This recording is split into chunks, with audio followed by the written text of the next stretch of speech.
To America,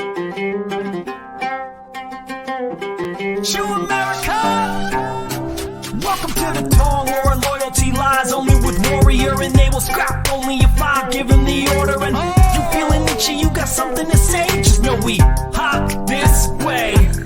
Nobody else is suited for this other than us. I know it's crazy, but we work with it and don't give up. Welcome to the show. If you don't know the name, we call it Hop This Way.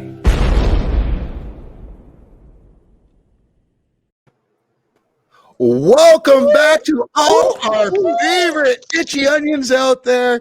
We're back. Season 2, episode 2, and mind-blowing event we've got going here for you. It's your boy Zeus here with you, with the rest of our Hop This Way Tong. We got Money Matt Chua to my left right here. We've got the master right beside him, Frank Zong, and of course, the lovely and talented Rebecca Nishi, and the tough as nails, Stephanie. How's everybody doing today?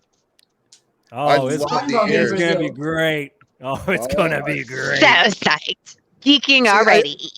I see that already, and I'm thinking that when I see the bunny ears, first thing I think is Hugh Hefner and the Playboys, and I'm like, if on this show Warrior, if there was someone from the cast, if there was a character that truly embodied more of that Playboy style and bad boy style, it's got to be Baby June, right? It's got to be Baby June, Crown Prince of Chinatown. You know what? Why don't we find out what Baby June himself thinks about that? Ladies and gentlemen, we actually have Baby June, Jason Tobin, with us today. Yeah! Yeah. What's up, guys? How's it going? Thanks for having me. Great. Thanks for having on. This is absolutely amazing. Thanks so much for doing this. This is a show this is the little show that could. I like to kind of call it. You guys had the great run over on Cinemax, and then when Cinemax closes down, did you guys expect the Warrior response that you got and that Save Warrior HBO campaign that happened? I don't know if I expected it, but I knew this show wasn't going to go down without a fight. You know what I mean? Like it just it was such an amazing show. It was great writing, great acting, and just great artists and craftspeople working on this project, and obviously the history of the show, it being this this narrative of we're correcting a wrong from 50 years ago when Bruce Lee tried to make this show. So I just couldn't believe that the show would end on that note. It's just like, no way, we worked too hard on this show. It was too good. So I don't know what I expected, but as soon as we could feel the fan response, and which was coupled by the determination of everybody that was behind the camera. It was like we heard this vocal support from fans, and then behind the scenes we also knew that people were really pushing hard to find a new home for the show. And HBO Max was always going to be the perfect fit. But it was just a matter of time. There was obviously corporate reshuffling and then COVID and but in a weird way, it kind of all worked out for the better because we're back now, and we're going to be back better than ever. Love it. Stephanie, you got a question here for Jason. Okay, so Jason, as the quote elder Asian chick, meaning I'm the same age as Shannon. I'm always big on the representation portion. So when we were gabbing with Perry and Rich, there were a couple comments about, like Perry was on another show, about how many Chinese folk were there for you to use in the cast in South Africa. So what was that like to have so many Chinese folk around? And I believe it was probably an older dialect or possibly Toisanese. So what was that like to actually encounter a different set of immigrant Asians and to incorporate them? Wow.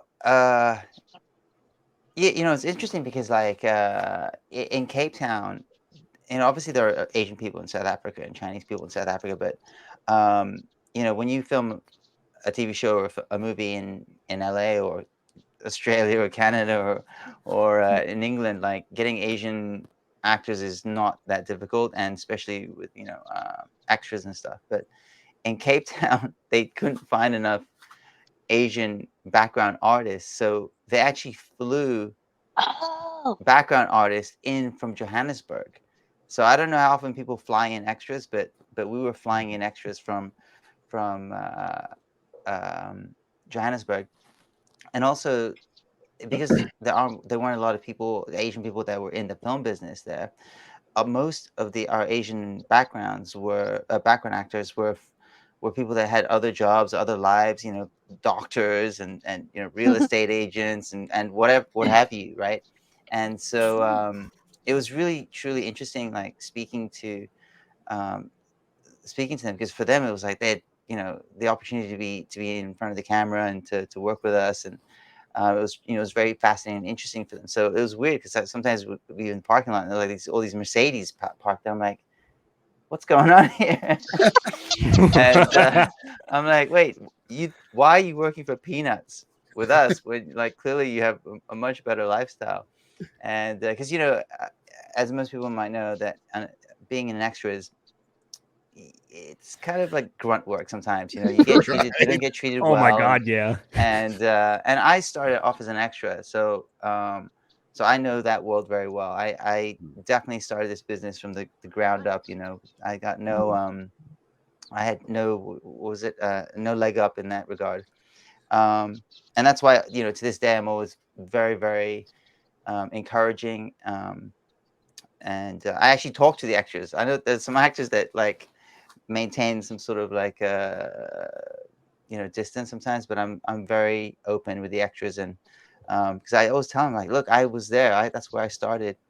And so what was really particularly interesting with Warrior is that I got to hear the stories from these Asian South Africans and their experiences during apartheid, and it was just a stark reminder, of the immigrant story and how Asian people have been treated, Chinese people have been treated in the diaspora, so it definitely informed our performances, as if being Asian American or British Asian or whatever wasn't enough, but to actually hear it and feel it there was really it was interesting. And the other thing about being in South Africa, it kind of like you kind of feel like you're in this time capsule, right? Because Warrior takes place in the 1870s, and then being there and kind of, I don't know, it just lends to that feel of being away,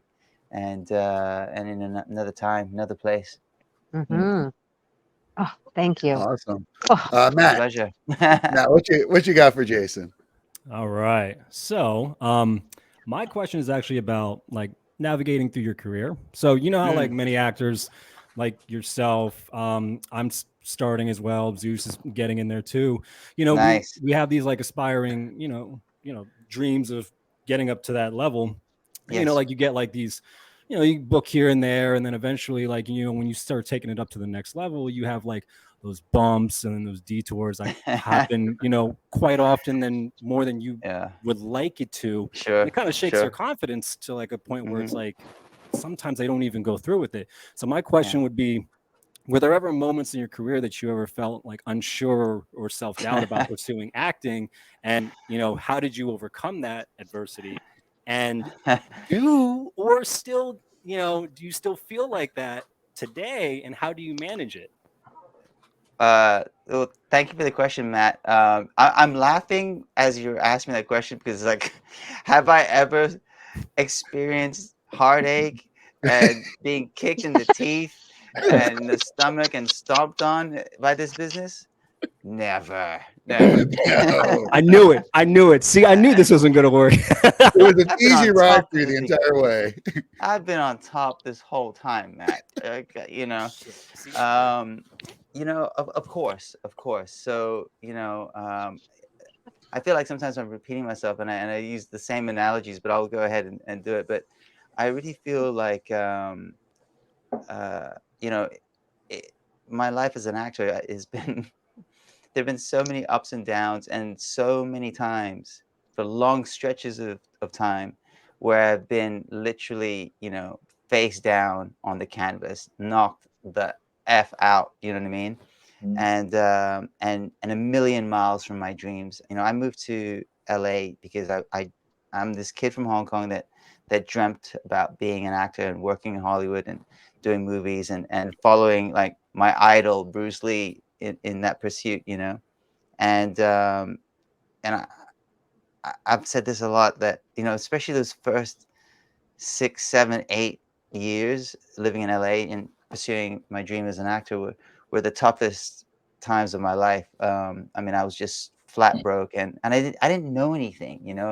Um, I was very ambitious and had big dreams, but I didn't know anything. It took me a long time just to like go through a few teachers and kind of find my way, just learning the craft. And before I even had to fight for opportunities, but little did I know that there was even going to be more hurdles ahead in my career, so yeah, I've been there've been so many ups and downs, man. I mean, we could spend a whole podcast or more talking about all the downs.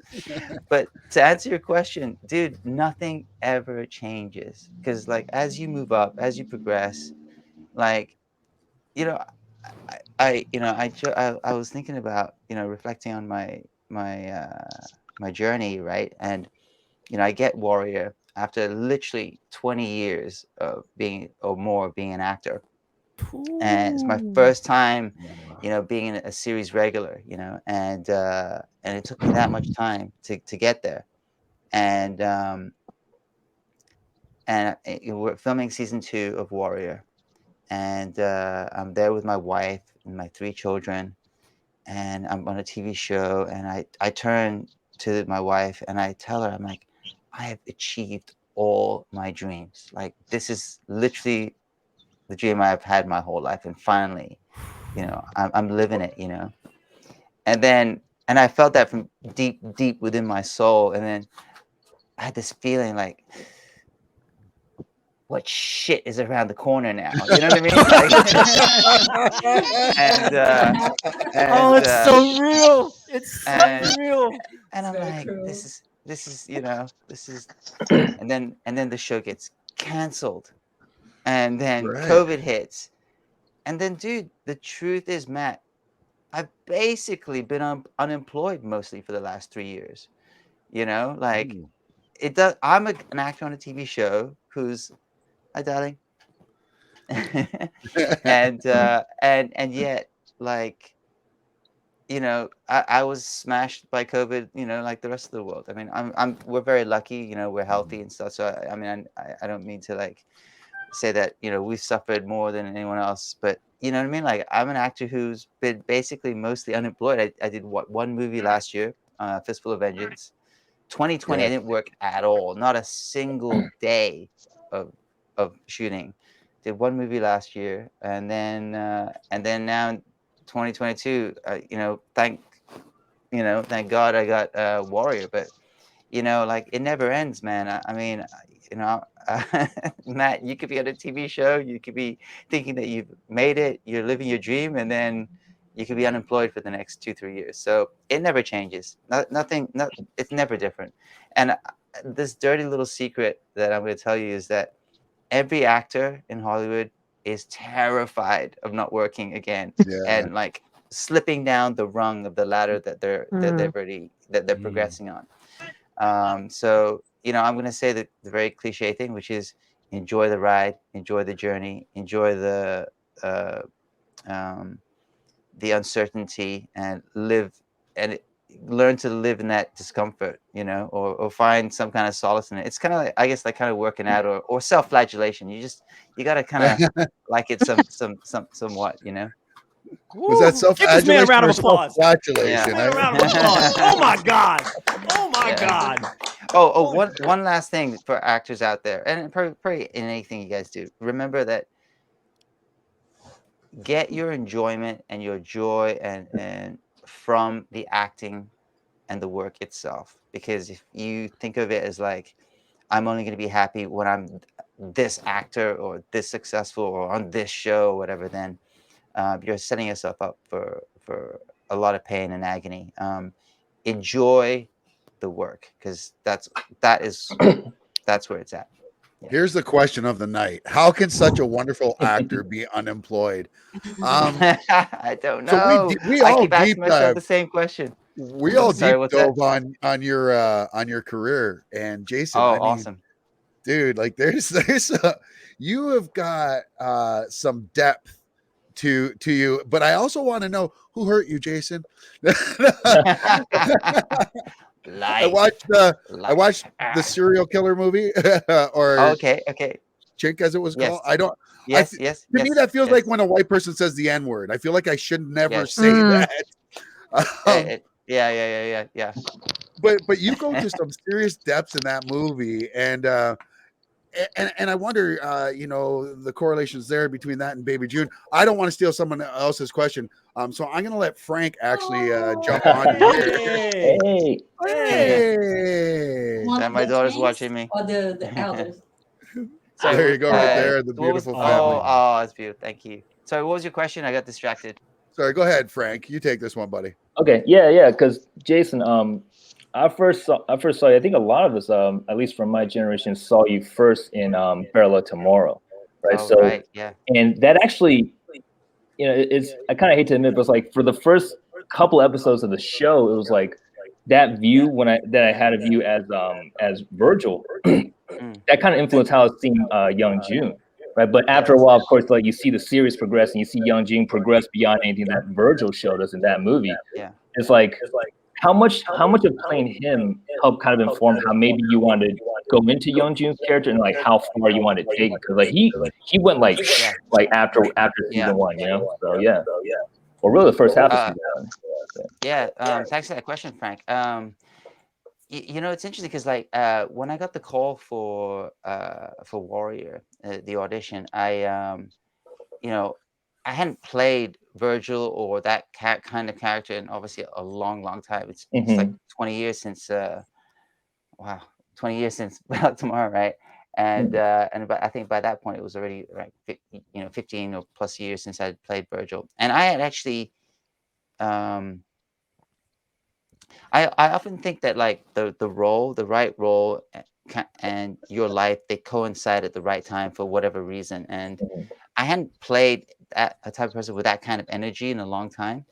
And so I could see why Justin, wanted me to read for it. And but at the time I remember reading thinking like, oh man, I'm a dad now. I'm like, I'm not this young, like, I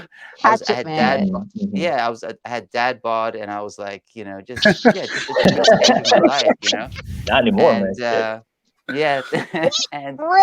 and wait, that's a dad bod? Yeah. Seriously. So I did not look like that when I got the job. Quickly, I had basically, I'd loved martial arts all my life, and I trained in martial arts. But by the time I got the call for Warrior, I hadn't practiced in, probably a decade. I just, life had taken over and had other priorities and that kind of thing. And so yeah, like when I actually got the job, and it was like 2 weeks later, I was frantic. I'm like, oh my God, I'm so out of shape. And so I had to train. But going back to your question, so I remember at the time I had originally read for Assam, right? And because everyone reads for Assam. Right. Everyone reads for it. And I didn't get any further with it. And then I got a call frantically a few months later saying that, would I read for another role? And I said, of course. And it was Young June. And so I knew reading it that I had to bring a bit of that Virgil kind of energy to the character. And some people have joked about it being like, maybe they're long lost relatives or something. Like Young June's it's like the progression of great grandfather or something, like,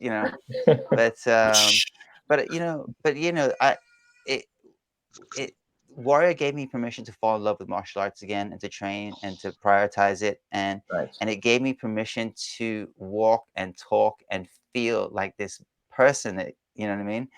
And there's many schools of thought when it comes to acting, right? And but I knew for me, like, I just had to feel like him, and so it just, for me, the getting into the character was the, the way I could stand, the way I could, like, just embody him. And I knew that the posture and the way he'd walk was like kind of like the hook to kind of get me to feel this person. And I don't know if you guys have heard this story, but when I got the call, they were a bit kind of frantic. Casting was frantic, and Justin Lin was like kind of giving me notes, and the showrunner Jonathan Chopper was giving me notes on the role even before I had even read. And they were all basically telling me, hey, play Youngjun, chill, don't go crazy, don't go over the top. And I'm like, oh, okay. And that went totally against my instincts when I had read the sides. And but they had told me repeatedly, please, like, don't go over the top, play it chill. So I'm like, oh, okay. All right. Well, I'm a professional. I'll do as I'm directed, And so I did the scenes. And it's one of the scenes is where Assam comes back from jail in like episode 2 or 3. Is it 3? Oh, in the bar. Yeah, the bar. And I'm like, yeah, cheering him on and stuff. But in my audition, I played it super chill because that's what they asked for. It was very much like kind of Marlon Brando in The Godfather. And so I sent it in, and they said, no. This is, we're like, we need to see the energy of this guy. And I'm like, well, of course you do, And so basically I threw out all their notes, and they gave me the opportunity to redo my audition. And then I just played him the way I wanted to play him. Nice. I played him, in a way that I would enjoy the character. Right. And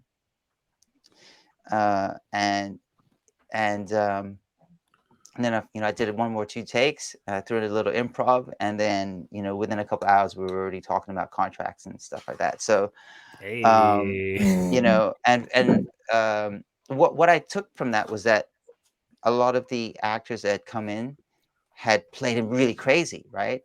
But it's not that we can't play larger than life characters, but if we do, we must ground them, right? And this is what Youngjun provides for me as an actor. I get to do everything. I get to play the subtlest moments, and I get to play the biggest, broadest moments too. And it really is like a gift as an actor to play these ranges and to go from comedy to drama and to these small intimate moments to these big, broad, sociopathic ones.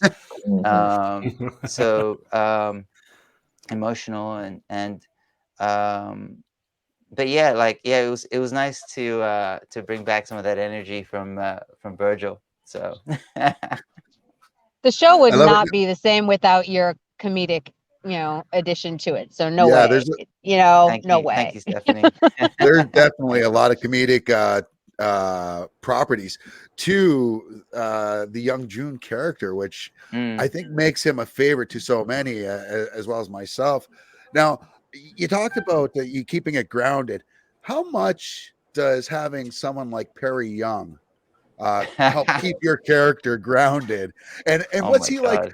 Because we all know Perry offset. Like we've all got to talk with him and stuff like that. He is one of the chillest, most grounded guys you'll ever meet. Yes. He's almost the complete opposite of Father June. But what is he like for you as you're saying, as an actor who's trying to make his mark? How important was he to be sort of that lightning rod for you? Wow. Perry is, like, I don't think I can overstate this, is the nicest man in the world. Like, that guy is such a gentle, sweet human being, and just a lovely, lovely person to be around.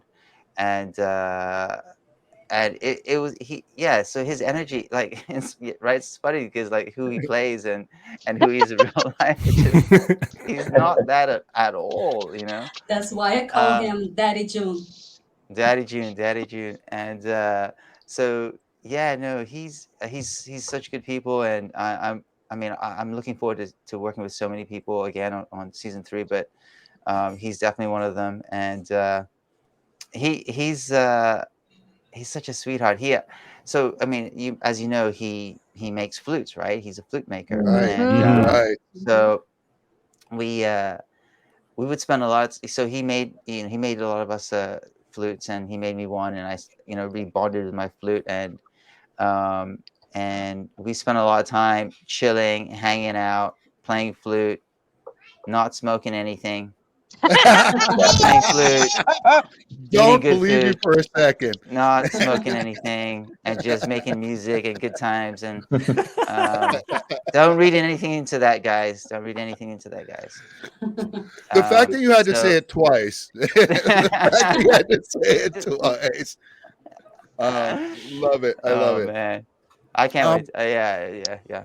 Yeah, Rebecca, you had a question for Jason as well. Yeah. Oh, I heard you telling this story about you reading for Young Jun, and that you got whispered by Bruce Lee in your ear, Yes. like Oh yes. honestly express yourself. Yes. And I think that everyone that connects to Bruce Lee has some change in their lives. Like for me, I'm here talking to you. It's already life changing for me. Many things I got connected to becoming a water fan, the community that I got in. So I want to hear from you.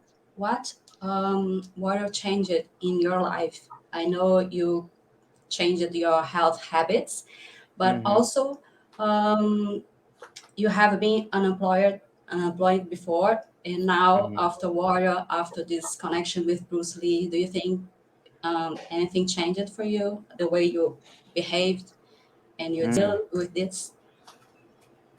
Well, thank you, Rebecca. Yeah. So I touched upon it a little bit earlier, right? Like, uh, I think sometimes as an actor, uh, we want to be chameleons, and we want to like be anything and everything, and we kind of like, say, hey, I can be whatever you want me to be, right? Um, and instead of developing your own voice. And so going back to what I was saying earlier about my audition for Warrior, I did it the way they had all told me to, played him chill. And of course it didn't feel right, it didn't sit right in my body, but I did it nevertheless. And when they gave me the opportunity to do it again, I literally heard the voice of Bruce Lee, which is this thing that's always kind of resonated with me, which was to honestly express yourself. And so I knew that if given this opportunity to play this character, and I had this one shot right here in front of me with this audition, then I better express myself in this role. And one of the greatest lessons in my life was that I loved Bruce Lee growing up. Like I thought like I was his reincarnation. Like and running around, acting and wanting to be Bruce Lee. But the biggest lesson was that I have to be me. I have to be Jason Tobin. I have to express myself through my art, whether it's martial arts or in a performance as an actor. And so in many ways, like you have to like lose Bruce Lee to then become and kind of embody that philosophy. And same thing going on the same note, like, we, as actors, sometimes we want to like be, you tell me what you want me to be and I'll be it for you. It's like, Right. where, but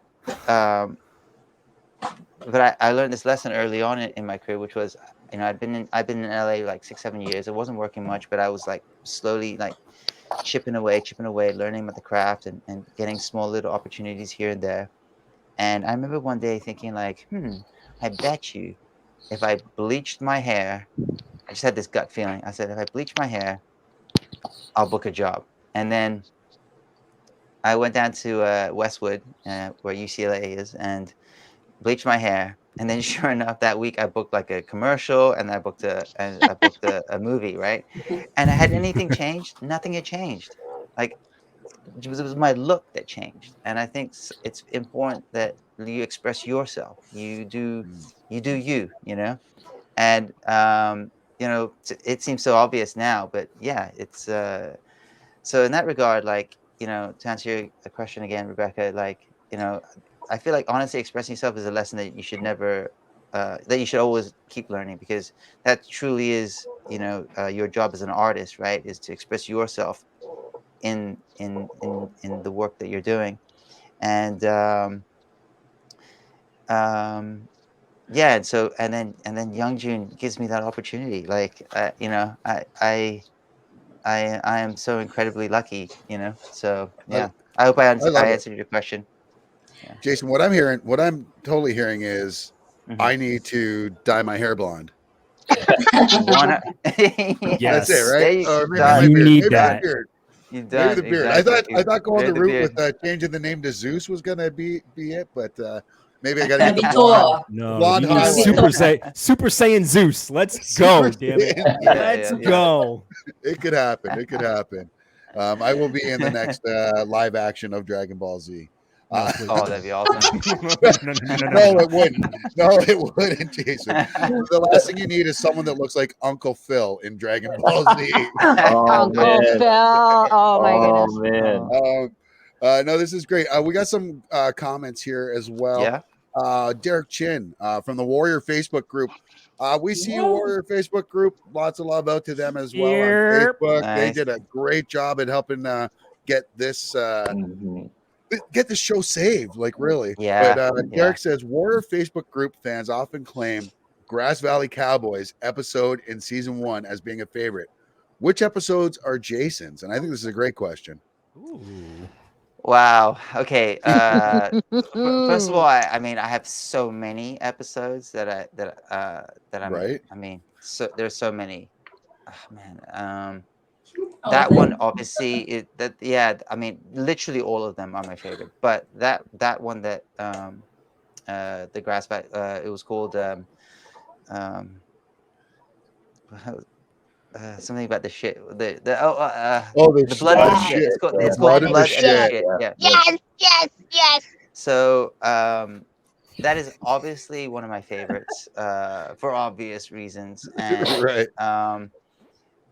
one, the experience of shooting that particular episode was incredible, and that story and that sort of standalone episode, and obviously the emotional things and arcs and beats that I get to play with Andrew and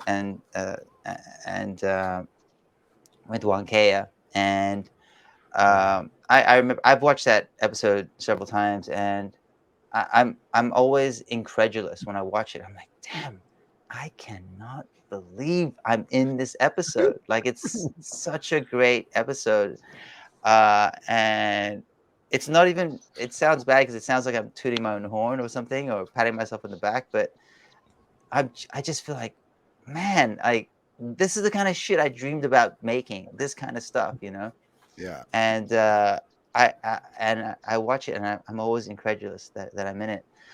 I have to tell you this story that, like, I went to boarding school in England when I was a kid. My dad's British, my mom is Chinese, and I went to boarding school in England, and I was the only Chinese kid in the school. And one year we were doing a school play, and I didn't get a part in it, and I was really upset about it at the time. And I remember one of my friends saying, "Well, of course you didn't get a part in it, Jason. It's like, look at you." And I'm like, "Huh? What do you mean?" And then so you're Chinese. It's like, and in my head I'm like, "Oh, yeah, of course. Like, I'm Chinese, and this play is all about 18th century English people. Like, yeah, all right, that makes sense." And I just kind of like, left it at that. And that night when I was in bed, couldn't sleep. And I was just thinking and thinking. And then I was thinking, like, but we're 10 years old. We're kids playing adults. But a Chinese kid can't play something else, something different. Like, it really sat with me that thought, you know, because I had taken his explanation as like, yeah, oh, that makes sense. And then here I am, you know, 30, 40 years later, making this episode on Warrior, where I get to play a cowboy. What Chinese kid ever grew up thinking that they would ever be playing a cowboy on American TV? Like, you know, so, you know, fuck you. Yeah. You know what I'm Yes. saying? Yes. Thank Fuck I you. can't play these Fuck people, you. Thank you know, you. We were all and waiting for that. We were all you waiting know, for that. Yes. And there Hell you yeah! go. dude, There you like, go. you I know, love it. so cool, so cool. That's I why think representation matters, yeah. it because does. It you really believe does. things that people tell you, and if you don't see Exactly. yourself there, you think you can't. It's not Mhm. possible. Right, exactly. And that's why when I watch, I'm like, I can't believe that's me. I can't believe it. You know, and then going on to to speak a little bit more about this particular episode. So the standalone episodes in Warrior we film at the end. Normally we shoot the whole season chronologically, episode wise. There is some like bouncing back and forth between episodes because we shoot in blocks, but Right. for the most part we shoot in order, except for the standalone, because we get through the 9 episodes with the whole cast, and then basically the cast that's left for that standalone episode stays, and then everyone can leave, right? So it's about scheduling. So episode So 5 we actually filmed at the end of season 1. It's the final episode that we filmed, and as a result, we have a whole new cast, right? Because of the guest stars in that episode, and it feels like we're filming a movie at the end, and so it's just a really nice way to end the season, and to kind of get that feeling of having made a movie, and yeah, such a great episode. And then in terms of my other favorite episodes, there are so many, but obviously the standalone in season 2 in Mexico is really great. that's what I was just But gonna I ask would about that say, one. yeah, Yeah. but I would have to say, like, if I had to really pinpoint and be specific, I would say episode 9 of season 2, and that's the Chinatown Oh, riot scene. And for Oh all the Oh man. obvious my reasons, god. it's Oh such man. an amazing episode, and my wife actually she actually said, after, she says, "Yeah, you're pretty good in this episode." I'm like, really? Finally, after 2 seasons, now you're gonna give me some cred, like, I love. I mean, I love so many things about that show and about these episodes. But yeah, I would say that is definitely one of my highlights.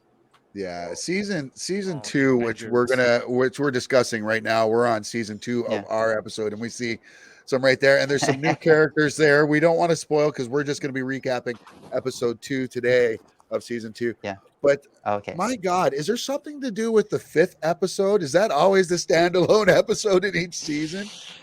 Yeah, so I don't know what the I guess it's just kind of worked out that way. So yeah, season 1 was episode 5, season 2 was episode 6, I think, was the Oh, okay, standalone. right. But yeah, so right around the middle, they kind of throw in that. It's such a Oh. cool thing, and I have, I'm pretty sure they're gonna stick with that. I don't know because I haven't read any of the episodes yet, but I'm pretty sure they're gonna bring back that standalone episode because it's so popular. Everyone loves it. It's Mhm. I so love good. the bottle episodes so Yeah. much. Yeah. And definitely. that seems to Yeah. be a Yeah. JT thing too, right? Because he had a couple bottle episodes in Banshee. I don't know if you watched Banshee at Yeah. all. Yeah. That's right. And then Yeah. the latest season of C also had a bottle episode as Yeah. well. That's right. That's So right. Yeah. I mean, All the Chopper, badassery, such badassery. Chopper, Yeah. I'm Yeah. telling you right now, and I've been saying this since Banshee, but Chopper, I give it within the next 2 years. That's the name on the top of everybody's list for making movies, for making TV shows. HBO, Yeah. sign this guy up. You got James Gunn doing Peacemaker. Now you get Chopper to do Yeah. Get Chopper to do Batman. I'm just putting that out there. And get Jason Tobin as Nightwing. Okay, Have Jason Tobin play Nightwing, and then we're good. You already got the Okay, I'm double putting it out there Wow. right now. That'd I be know awesome. Chua hates that because Chua What? wants to play Nightwing, but I will. Yeah. I will go. Let's go. It I'm would be just something putting it like Tim Burton more than Oh, thing. yeah. it'd be I so agree with good. you. JT's oh man, like I can't speak highly enough about him. He's oh man, this whole team, Justin Lin and Yeah. Shannon and JT. Wow. You know, it's weird because I remember like a couple years before they actually started to make Warrior, they had announced in the trades that they were it was in sort of, you know, it was in the works. And I remember thinking like, nah, probably not going to be in that. Sounding feeling jaded at the time. And then a couple years later I'm on it. So you never know how things are going to work out. So how has that affected your psyche, if you will, as an actor? Who you said you've admitted yourself you're a bit of a struggling actor going into Warrior. How does that affect your psyche going forward after nailing this role and then becoming such a fan favorite? Now we've got people asking for Warrior conventions and shit like that. So you've awesome. become that household name. Has that affected your psyche at all in the positive? You know, yeah. I mean, yes. Warrior has been this amazing gift. You know, like you know, before Warrior, I was working 10 different side hustles. You know, in order to support my family, and acting was just one small slice of it. And it was a gift, and you know, I sometimes you know, I've mentioned this before where in somewhat like growing up, Bruce Lee was such an idol of mine because he gave me this a role model. In many ways, that he kind of got me through my childhood. You know, through bullying and going, you know, and like you Hello. know, dreaming and about being a martial artist and being an actor. Like he inspired me so much as a child growing up. And but I joked with Shannon when I met her in Cape Town for the first time. I said to her, you know, it's funny. He's like, he got me through my youth. He helped me get through my youth, but in many ways, he's helping me get through my adulthood now. You know, this rebirth in my career, giving me this opportunity, this renaissance. You know, having had so many ups and downs, and you know, had Warrior not come for my family prior to the pandemic, we would have been so screwed. You know, we would have been so screwed. You know, like this show, you know, helped me provide for my family in the middle of a pandemic when I was mostly unemployed. You know, so like that's how important this show is to me. Like just creatively, psychically, and you know, financially. And so, has it affected me in other ways? And I would say yes, because like as much as I had faith in myself and I believed in myself, there was so much doubt. And like I said, this business like knocked me unconscious a few times, you know, face on the canvas, as I said. And but what this show also showed me was that like, holy shit, I fucking did it. Like Yeah. I can't believe it. And I remember sitting there in the middle of the pandemic. I was lying there in bed one day, and it was, you know, when people have like this delayed reaction. This was already like way after season 2. I was lying in bed by myself, just thinking about it, and I was like, and you know when when people score a goal in soccer, in football, right? Like that they have these massive celebrations. Like, you know, Ronaldo's got his celebration. People have their Right. whatever. They let out this all this emotion, right? And this is 2 years after doing Warrior. I'm sitting alone in my room, and I get this delayed reaction, and I'm just like, fuck yeah, I fucking did it. I fucking did it. You know, like I was like, holy shit, I'm this kid Fucking who right. had this idea that I could go to Hollywood and become an actor. Like, Yeah. and like it was like, Kudos. wow, I yeah, like it can be done. Like I can't believe it, but it can be done. Like it took me a lot longer than than I anticipated, but man, like it was. So in that regard, it gives me like confidence that it's not magic, but you know, slow progress towards a goal will lead to results.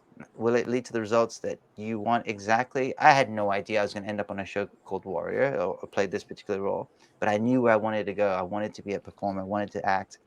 Um, and so, yeah, so in that way, like it makes me feel confidence in that, but I'm also constantly reminded that like you're also just a pleb. You know, like, you know, that's the thing about being an actor. Like you want to be like this big and audacious character on TV, like Young June, but then like, you know, life is also like, no, you're also just a human being. You take shits like everybody else. You get sick, you know. Uh, um, and luckily my family's there to remind me of that. Now Right. you're ready for the new Tong leader.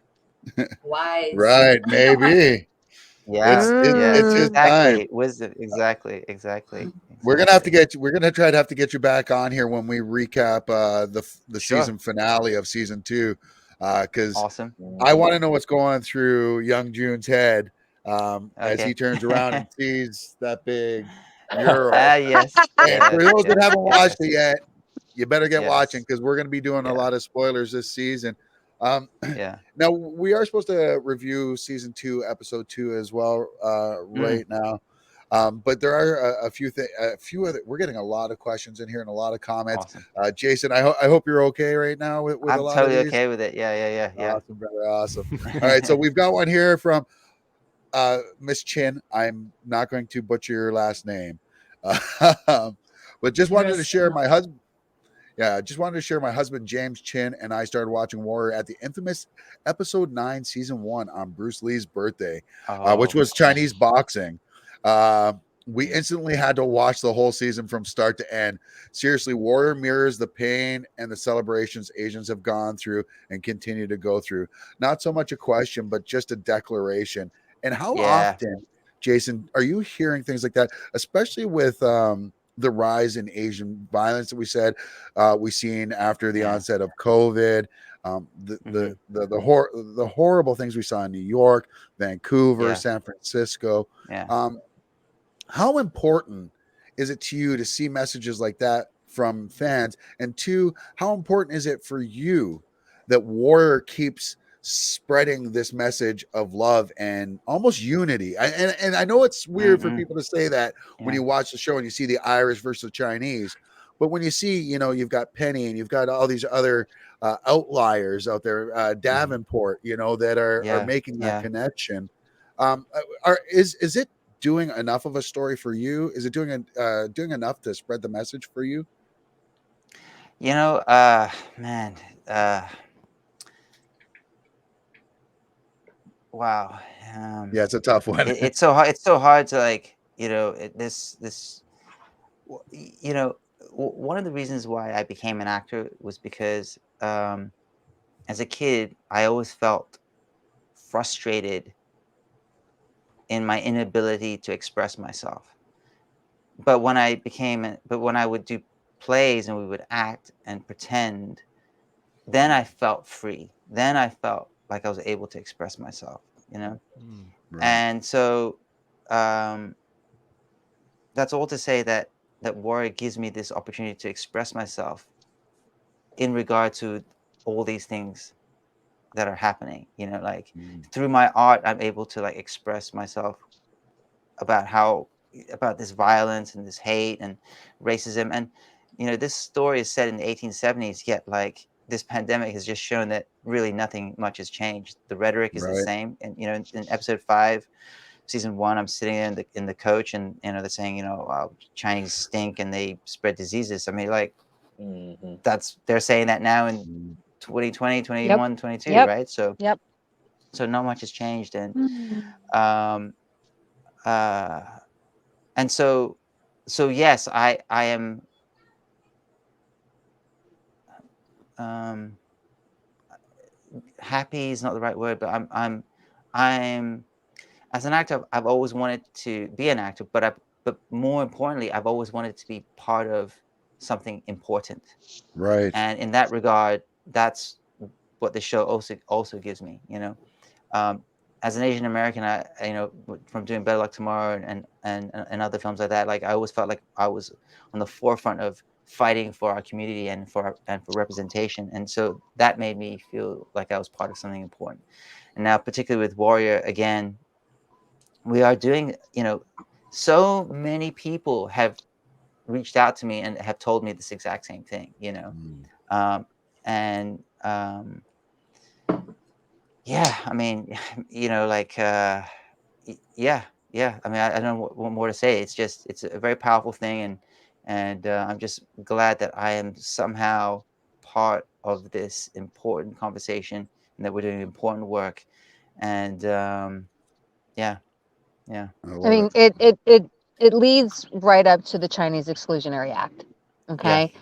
And it took me a little bit to get my sister, who has a little bit of ADD, to really get through the whole show. And she has 9-year-old, 12-year-old, and soon to be 15-year-old.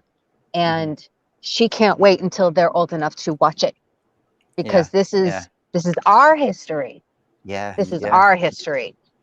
Perry, I met Perry in person, and we talked about that, and it's our history, the Sojourners, absolutely. all of it. It means so much. And especially, let me just add this for you, especially for us here too, because we've got a couple half Asians.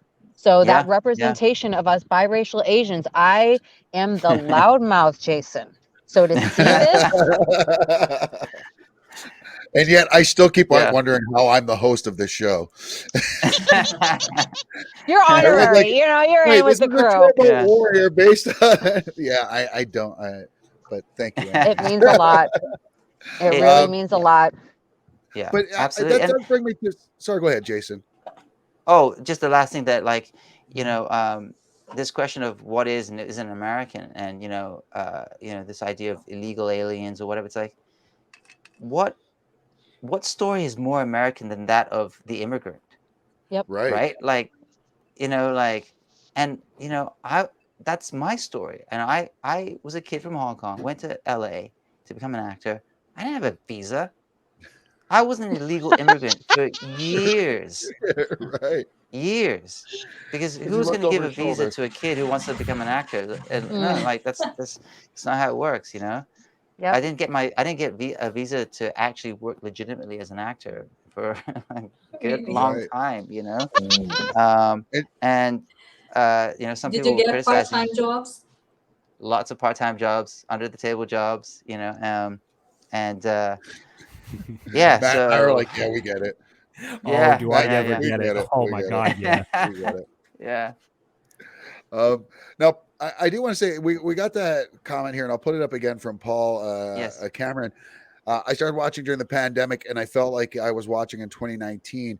I agree a lot with that statement.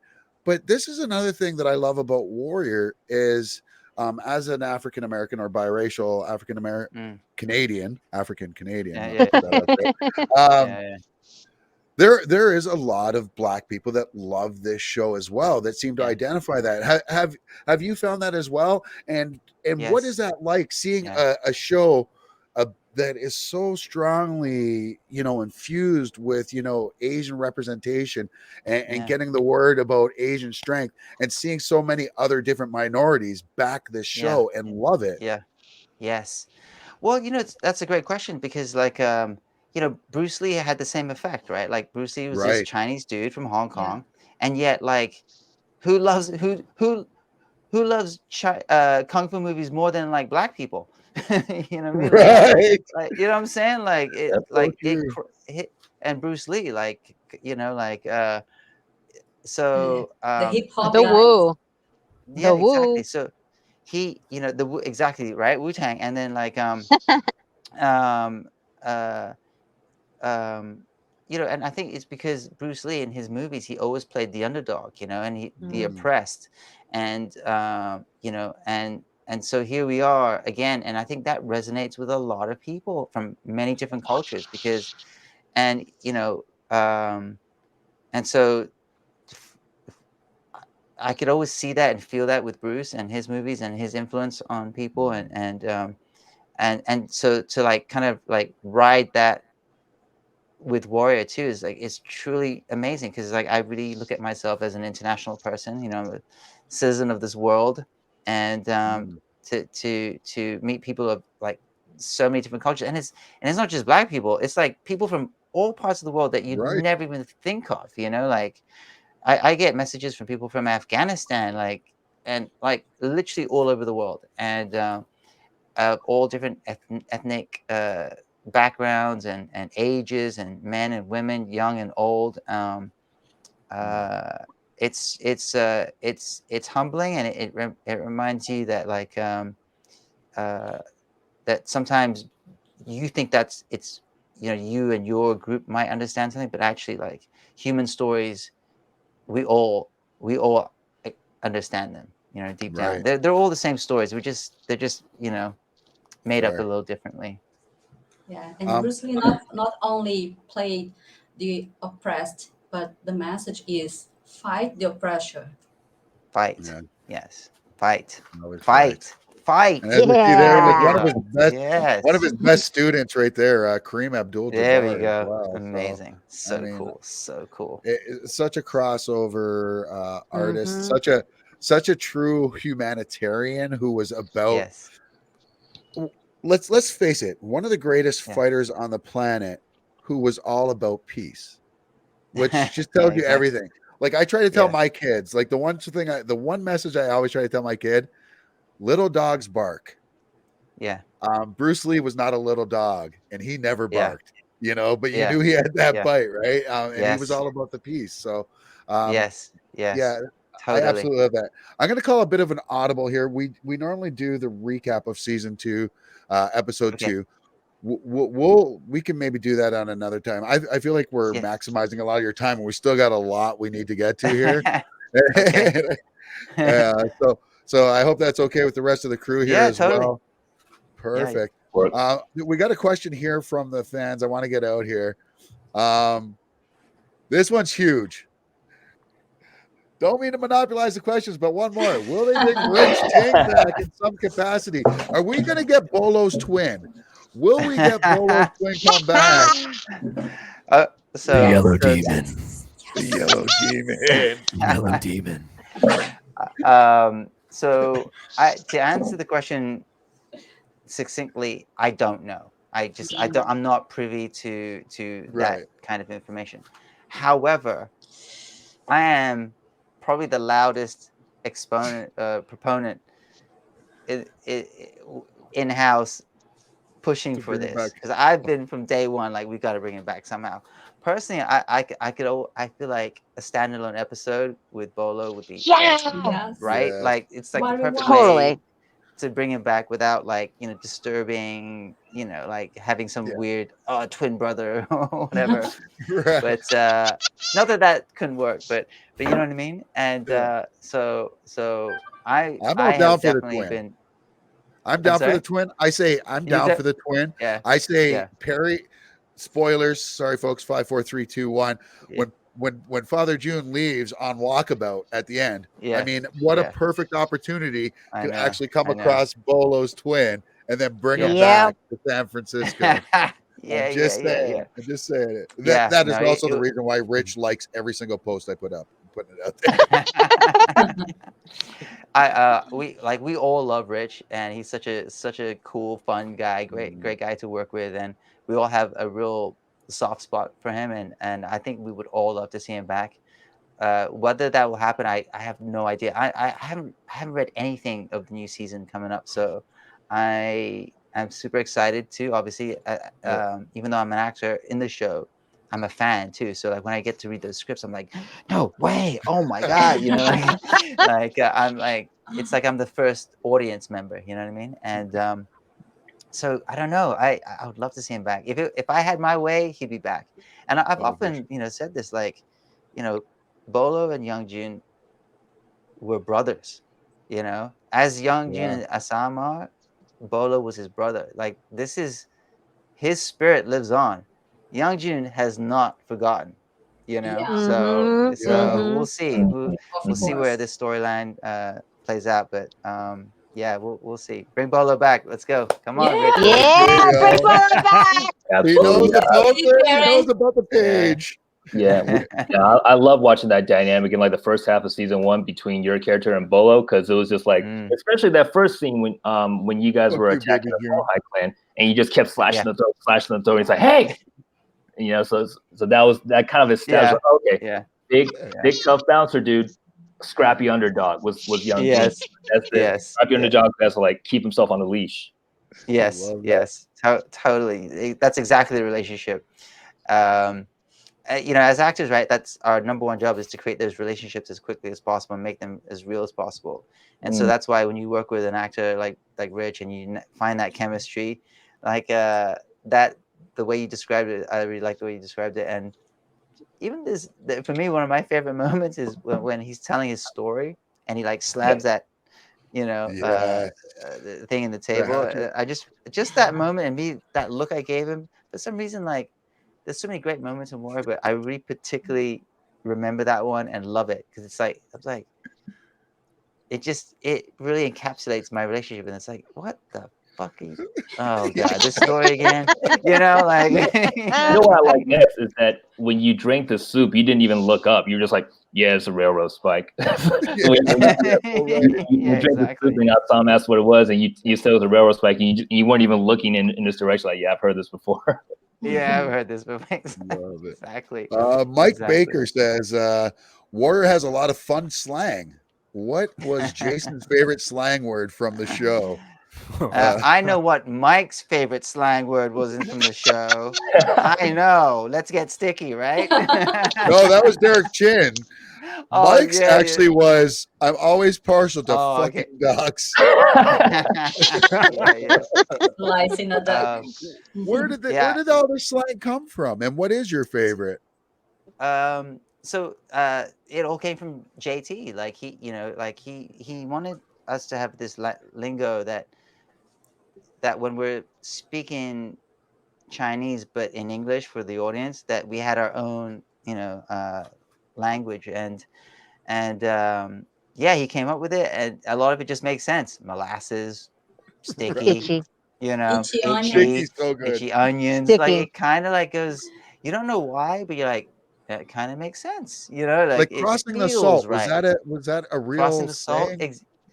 I Or was no, that I a don't think it. I JT-ism? don't. What a cutie. It's a JT thing, yeah. And but it's cool because it really is like code, right? And when groups have their own lingo, it reinforces that group thing. And I think, like, subconsciously as an audience, when we hear these words, we now feel like we're part of this Right. world, you know.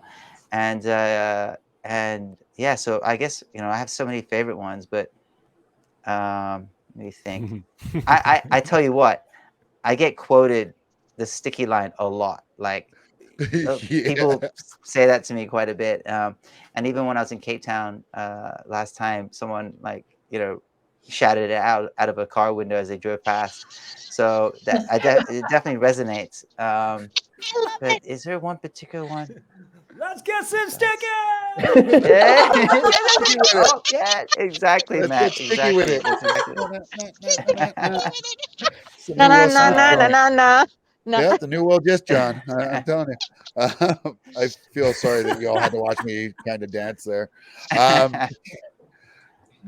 Please tell us there are more scenes with Young June and Assam and Hung. The three of you together are hilarious and yet so dangerous. Now, we haven't got to that part yet in our recap. We will get to Hong. Yes. But wow, please talk to us a little bit about the addition of Hong to the cast, because Oh, yeah. brilliant. Yeah. Wow. Such a great addition to the cast and to the Hop Way. And to answer that question, yes, there'll definitely be more scenes with the three of us. And, you know, and to talk about Hong in many ways, like, he was so perfectly cast, because in a way he is kind of like Hong, in the sense, like, he came in, he's like this very adorable, nice, just a fun, nice dude and kind of cute, and Yeah. and so when Chen Makes me arrived, laugh. like And so when Chen badly. arrived, he had the same kind of energy. So like it was easy to like kind of feel that way. We, me and Assam were the brothers. We've already been here for like a season, and and then obviously like him joining the whole way. There was similarities, and we definitely played on it. And I remember, that scene where I say to him, "Oh, we can work with crazy." Right. We see him fighting for the first time, and it was the same way in real life too, because like obviously he's a really nice guy, great actor and everything, and but when I saw him every day training, and delivering, and seeing his work ethic, and I'm like, you know what, this guy's a perfect addition to to our team. Like he fit in so well, and yeah, I can't wait to. I really enjoyed working with him. Going back to that thing I said earlier about the standalone episodes, we filmed them at the end of the season, right? And doing episode 6 of season 2 with him, the Mexico episode, Oh my God. the banter between all of us is just, it's so it was very real, very enjoyable, very like relaxed, and man, I miss Chen. I can't wait to see him. Yeah.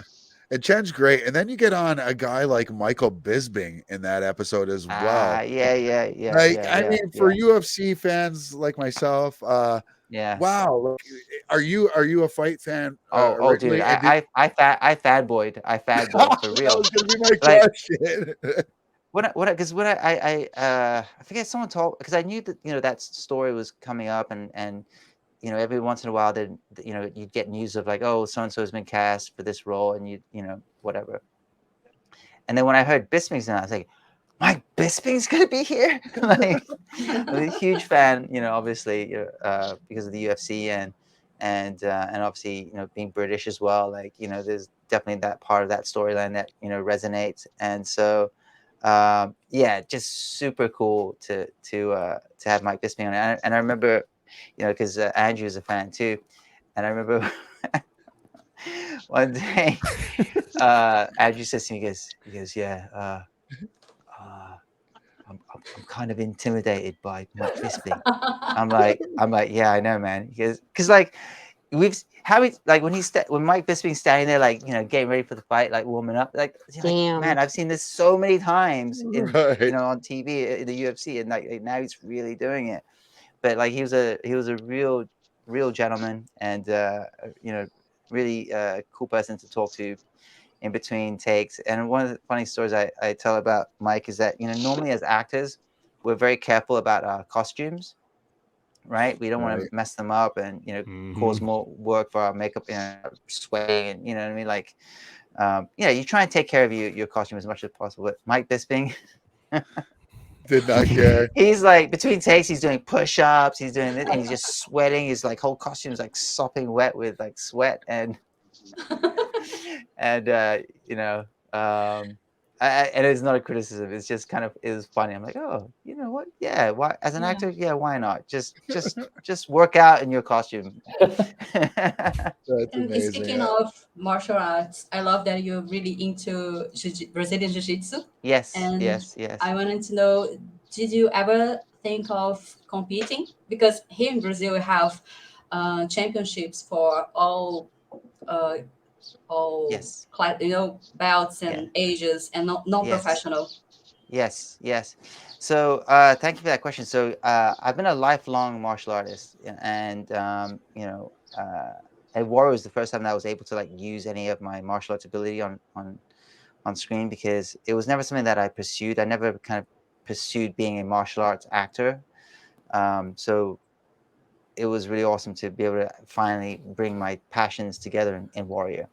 Um, and so in terms of jujitsu, I had done judo when I was a little kid, and but that was a long time ago. And after that, I wanted, because of movies and stuff, I wanted to learn striking arts because I thought that was cooler.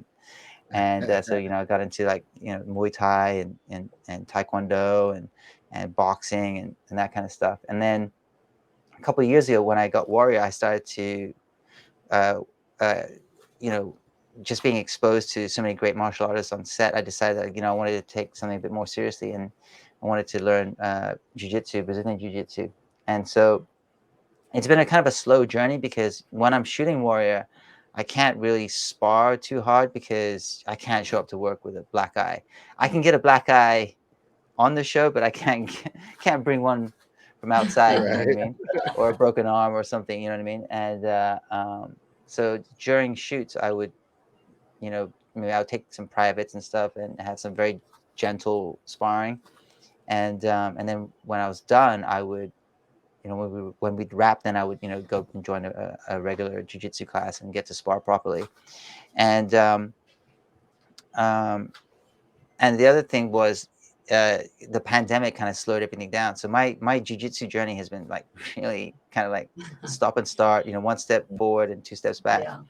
But in 2021, I managed to get like some training in, and I did compete. So I actually, for the first time in my life, I competed in 2 jiu-jitsu tournaments in 2021. Nice. And and I got my daughter into it. My daughter has competed now as well, and she's 8, and she's got a wicked back take and rear naked choke.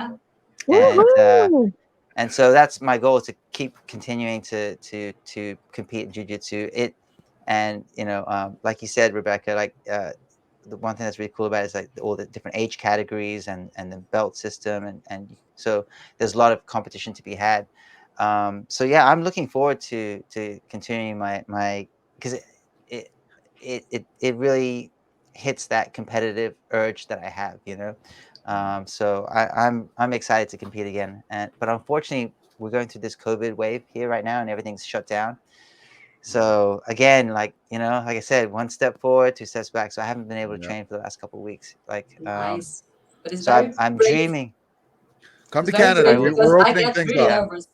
Yeah, exactly. Yeah. So I'm like a lifelong white belt. So, but you know what?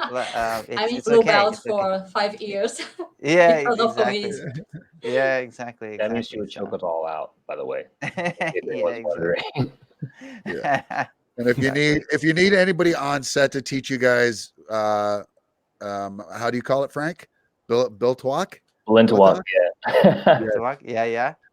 Frank is a master, so Nah, not yet. Working towards it. At it's some all point, right. It's all right. I'll never get to. But You're a sensei then. All right. But I got to ask you, Jason, though, what was Yes. the inspiration behind Young Juve's Double Blades? Oh, okay. Very cool. Good one.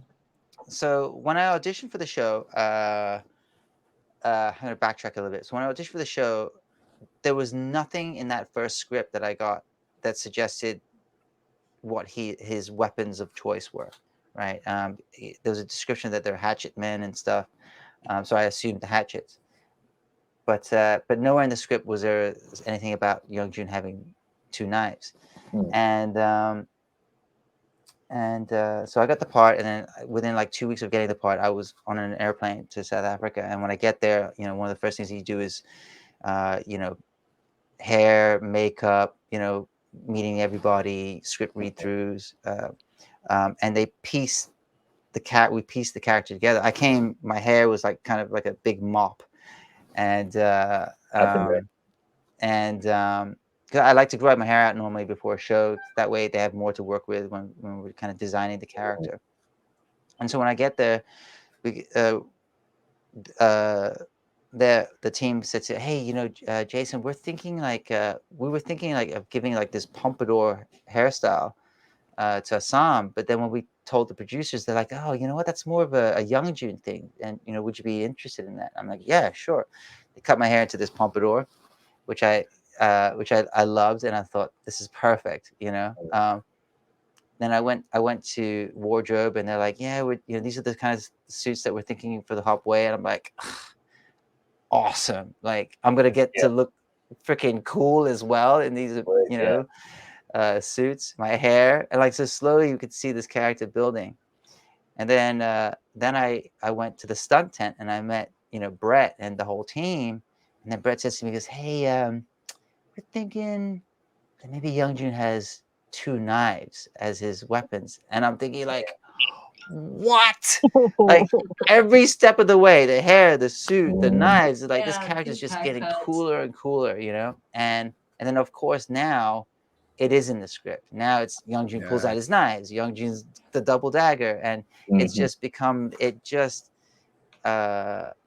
terms of character design, like I mean, it just has come together so well, and um he's so distinctive in that regard, and man, yeah, like I can't wait to pull those knives out again. I can't wait to put on the suit again. You're Yeah, not the only one. We can't wait either. yeah. Yeah, As a martial arts geek, the way Youngjun draws the knives and the way he runs in that crouch position with the knives out, those are some of my funnest scenes with him. So. oh man, Frank, you know that particular sequence that you're talking about, the opening sequence of episode 2 of season 1, when you first see Youngjun pull out the knives and he runs and fights. That is going to be on my reel forever. Anytime I'm feeling, I love love watching it. that sequence. It's so cool. And so the way it works is Brett designs these fight sequences, and then the team does what they call a pre-visualization, right? Where they basically shoot the whole thing, but in with the stunt guys, and in these rooms that are made out of cardboard boxes that kind of like simulate how big the set's going to be, so we know how to like what it's going to be like, and we can train properly. And they shoot the whole scene like that with the stunt guys, and then they cut it together, and then they show the producers and they show the actors, hey, this is what we're going to do, and then we learn the choreography. So when I first saw the previs for that particular fight scene and Youngjun pulling out his knives with my stunt double and my teacher, his name's Haiyang. Watching Haiyang do it, I'm like, oh my God, I can't believe how cool they're gonna make me look. I'm like so lucky. Like that pulling out the knives, so cool. So cool. It So was cool. cool. That's awesome. Now, now we've got a new segment that we added last show, and you being our resident guest here, you get to fall victim. I'm sorry, Jason, but you get to fall victim my God. to Matt I'm nervous. Chua's Tong trivia. Are you ready for it? Oh no! Oh no! Oh, don't worry.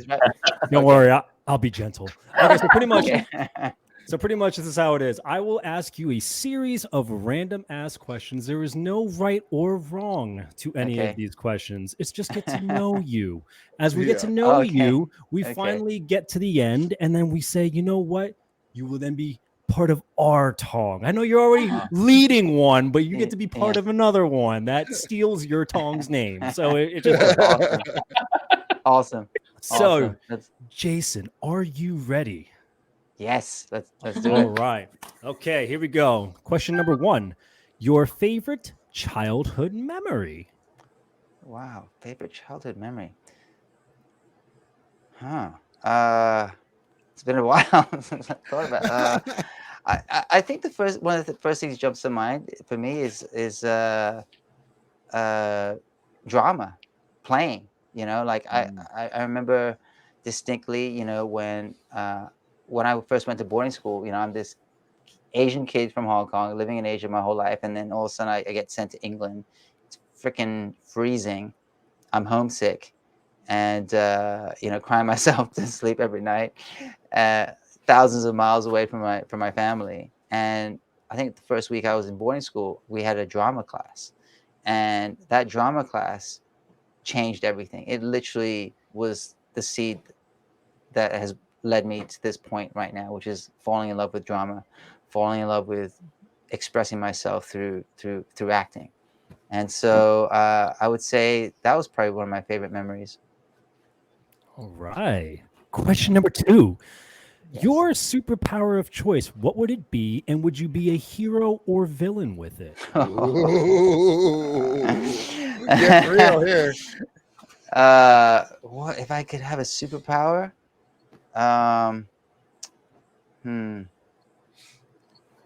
Well, I've always been partial to Batman, so yes, maybe not a superpower, but maybe just that, that intelligence and that like will and you know that Batman has. If I could have that, yeah, That belt pretty sweet. with a lot of The stuff. utility belt. Yeah, exactly. Lots of gadgets. The intellect. Lots of gadgets. So I wasn't too far off with the Nightwing casting.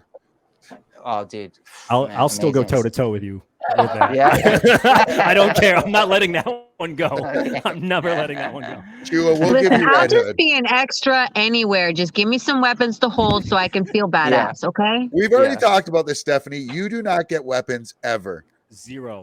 None. No, Ever. no weapons for you. Yes. Let's Not see. safe. Question number 3. What is your biggest pet peeve? Biggest pet peeve. Oh, I think for me it's you know, just not being polite. You know, like it sounds. Right. I always teach my kids this, but it's like just please and thank you. That's it. Just there's nothing more off-putting than meeting someone and then like they don't treat people nicely by you know, like you're at a restaurant and they're not polite to the staff. You're like that to me like really Yeah. irks me. You know, like just basic manners. You know, Yeah. basic. You don't have to be. I always teach my kids like you know whatever you become in life, whatever you do, just have some good manners. Just have good manners. You know, manners will take you representing our will take you family. far. You know? Big facts. App on your phone you're always on. I'm embarrassed to admit this. Okay, actually, you know what? I was gonna say Instagram, but I mean that's Use an the talk. obvious thing because it's just such an easy thing to scroll. But the app I actually probably use the most is going back to Rebecca. I watch a lot of jujitsu videos and Yeah. tutorials on my phone. Like I spend a disproportionate amount of time watching martial arts videos and martial arts tutorials, especially now with the pandemic and lockdowns and stuff. My man. And it always fuels me for my workouts. I watch addictive. martial arts videos and then I work out and it kind of keeps it there. It's kind of yeah, for motivation. So yeah. So what's your favorite attack from the top position? full mount. Wow. From mount, I'll try and probably armbar you or something like that. You know, try to go Nice. for an armbar or get to the back somehow. But Nice. but I mean, yeah, I love it all. I mean, there's a whole universe, right, of jiu-jitsu moves and places to go, right? A So lot of like, chokes. a lot Yes. of a lot of chokes, but yeah. That's me. I'm the big fat guy. If I get on top of you, I'm Yeah. choking you. I'm getting that I'm so Ezekiel, and you. you're done. You're done. Yeah. Just with your you got another- forearm. Yeah, right. right. Exactly. Oh my god. Chua, you All got right, here another we one go. there, buddy. Oh, I got some. Here we go. Okay. If there was a film or TV series about your life, who would you want to play you? You know, it's funny. Just for some reason, Chen's name comes to mind. Like I feel like Okay. Chen, play me. Like I would really enjoy that. You know, The violin. you know, How was yeah, that? exactly. Violin man. Yeah. The Violin Man. I want that. I want that episode. I need that episode. Me too. Oh my goodness. It's got to be Chen playing the Violin Man as well. Oh my God, wouldn't that be amazing? Wouldn't that be Every one of the characters should be somebody from the story, though, from the Violin Man. So, like, you'd be a character in it, right? Yeah. Chen- That'd Like be he's So he cool. dreaming actually or tells the something? story. I'd love to Yeah. see that episode. I like this Great. idea. That'd be really cool. It's You like can that hire me Wizard as of your Oz agent when, if you you want, know. Jason. Talk to Jonathan Strauber. Right, Yes, talk I to will. me. I will. When I get a chance, I'll definitely be dropping some like suggestions. All right, Matt, you got one last one here, buddy.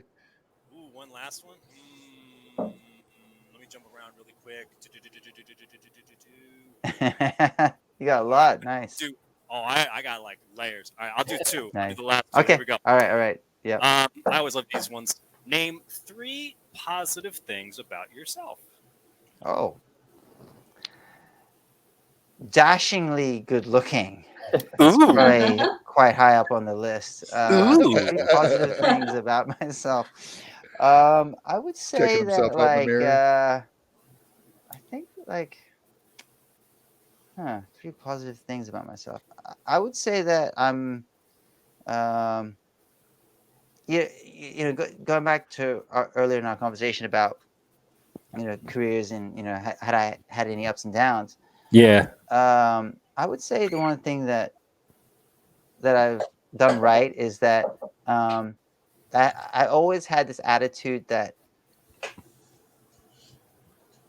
no matter how long it took, I would just keep chipping away at it. I would just keep.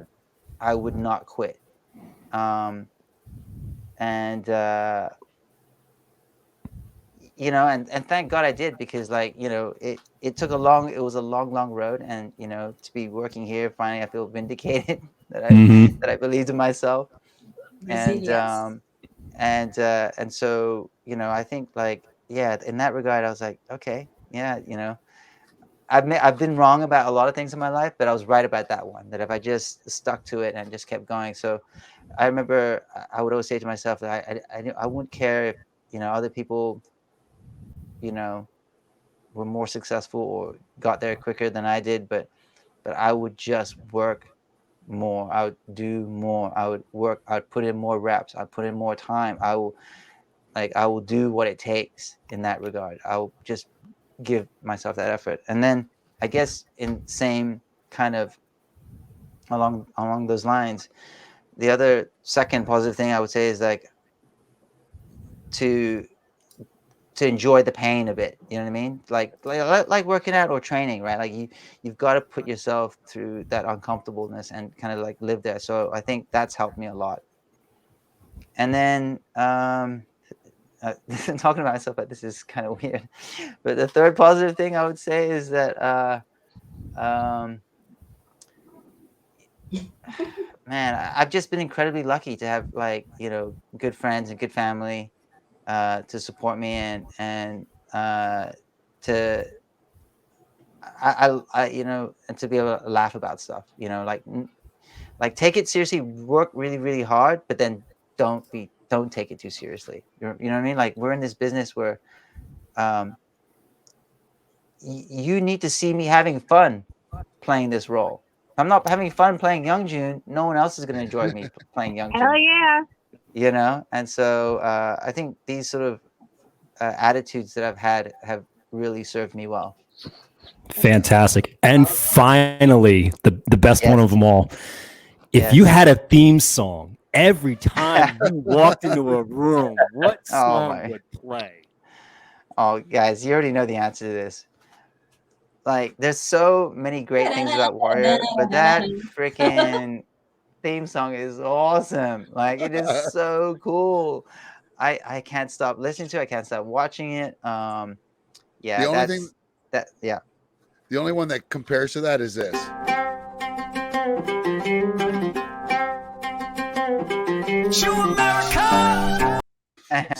Sorry. Cheap little plug there for Chua. Awesome. Chua killed it on that one there.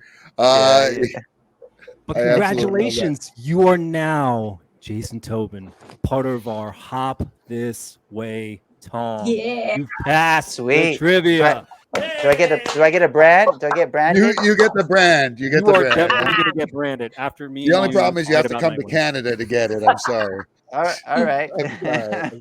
And it's cold right now. I'm just letting you know it's really cold here. Yeah.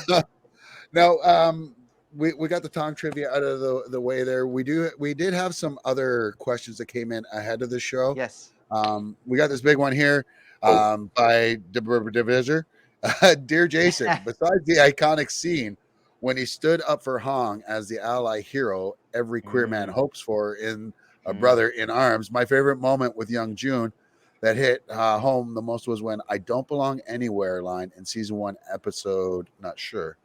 When he first says it to Assam, explaining how he was stuck inside cultural corridor between two doors somehow, America and China, never truly unlocked to him. As someone mixed who very much relates to that, I was wondering how this is probably what makes Young June such a relatable and lovable character for the modern audience, despite Assam being the poster boy.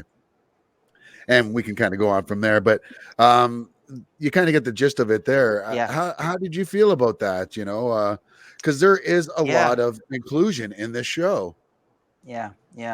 So so in episode 5, season 1, the blood and shit, when I'm talking to Assam about, you know, I'm a Chinaman that's never been to China, and I was born in America, but I'm sure no American. You know, I've lived that. I've experienced that. You know, I'm from Hong Kong, but you know, I'm not Chinese enough. In England, I have a, you know, I'm British, but I'm not English enough. When I'm in America, I'm not American enough. And I've been told these things by people that are neither of those things either. You know, I've been told by not just by Chinese people, you're not Chinese. I've been told that by like white people, like, oh, you're not Chinese enough. You're not a real Chinese, or this, and that's why earlier in this podcast I said, you know, I really do feel like a citizen of this world. I have lived and felt all my life like being that bird between two trees, you know. And so when it came to reading that script and performing it, it was for lack of a better description, it was easy because I've lived it, I've known it, and I think that's one of the great things about this show, that it's given me that opportunity to express that side of my own life. And yeah, I mean, like, you know,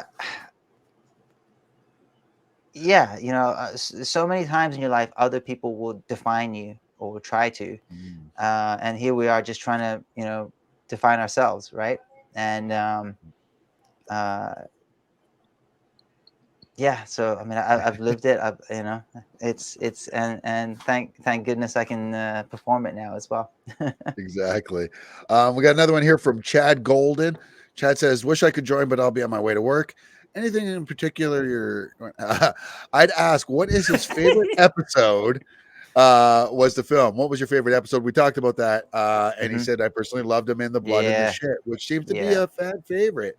Yeah. Is Thank you, that Chad. seem to be across the board for everybody? You know what? It was definitely the number one episode that everyone seems to reference. But then after season 2, 9 has, I think, eclipsed it. But like they're both in the, you know, pretty close. Like nine's an awesome episode. Awesome episode. I get to say those are your two favorites. Those are your two they're favorites? easy. I have so many favorites. I mean, the finale of season 2 is amazing too. The stuff I get to do with Andrew. And when you ask me about my favorites, obviously I'm answering kind of like because of, you know, my perspective, you know, for Youngjun. But there are so many great episodes that I love because of the other storylines, and I mean, one of my favorite episodes is you know, with Kieran, you know, and in season 1, and his whole storyline with having to kill I forget the character's name already. Right, the gambler. Yeah, the you know, exactly. Yes. The guy that was working for Shanghai. Yeah, like when he dude, broke down in his bedroom. Oh man, like Oof. that's such a great. I mean, there's so many, and there's so many great performances in the show. I mean, I love Jacob. I mean, his storyline is Oh my God. is incredible Kenneth too. You know, like so Kenneth, yeah. Kenneth Falk, yeah. Great. And it's a great series that has so many different great players on there. Kirk Langley. Oh, you know, yes. Look at this cast right here, the Hustlers. I mean, this show, it's just it is so mind blowing, and I know I'm always you know, singing the praises of Tropper, but I mean, I have never seen someone who could, in every show that I've seen him on, every single character has meaning and has backstory, and there are no throwaway characters in a JT show. And this is I mean, Warrior is like the creme de la creme right now. Yes. So fucking good. It's so good. It's He so has fucking Kenneth. good. He has Kenneth Lin in the writers team. You know Kenneth Lin? He Oh, yes. wrote Yeah. The House of Cards and Yes. Star Trek. Star He's Trek. a very good writer. Yes, He yes, has Kenneth Flynn. a good team. Yes, sure yes, does. yes. He really The does. crossover with the actors really, means a lot. You're putting key representation to work. I mean, but you also have such a diverse cast. Seeing Hun Lee, okay, a Massachusetts Asian in multiple Tropper series, okay, and then having the biracial child represented, what I mean? So these are all so relevant. Job is just in a class all of himself. Job, forget it. I go and look at Job just for some sanity. Job is just priceless. But then you see Olivia in C, and you see all of these crossovers, and it means so much. And the fact that Atoy is based on a character from Toisan, where I'm from. So all of these things are so important. We need it. We needed this. Yes, 100%, 100%. It's an absolutely fantastic cast. Yeah. We're such good people too, like hardworking, and we all know how lucky we are. We all know how important the show is. It's not lost in us at all. We know what this means. That's amazing to hear. And I mean, like, we as fans absolutely love this show. We love the ride that you've took us on. What I think I love the most was getting to see this. Our show Warrior has the best fans. You guys have shown us so much love and support. Now we have something to share with you.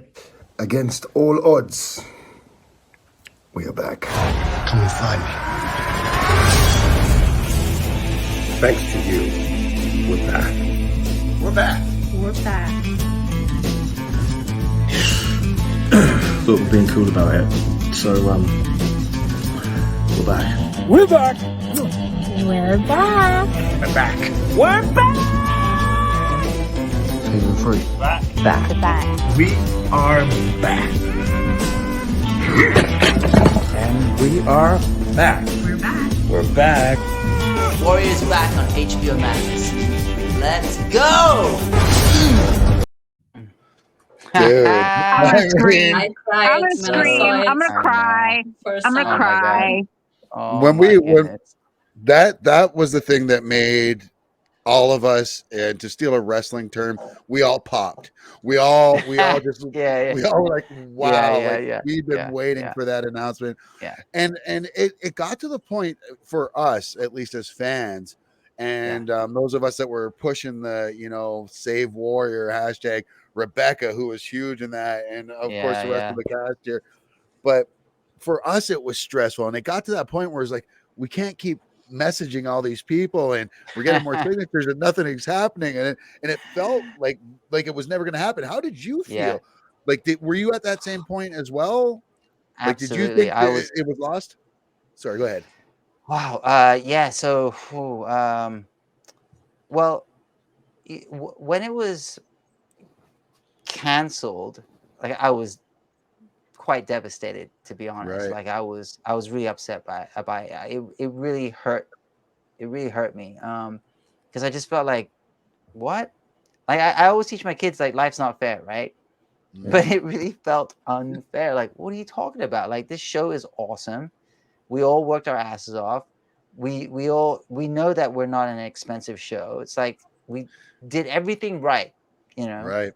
And we delivered it, and we worked, like, and it just felt like, what? This doesn't make any sense at all.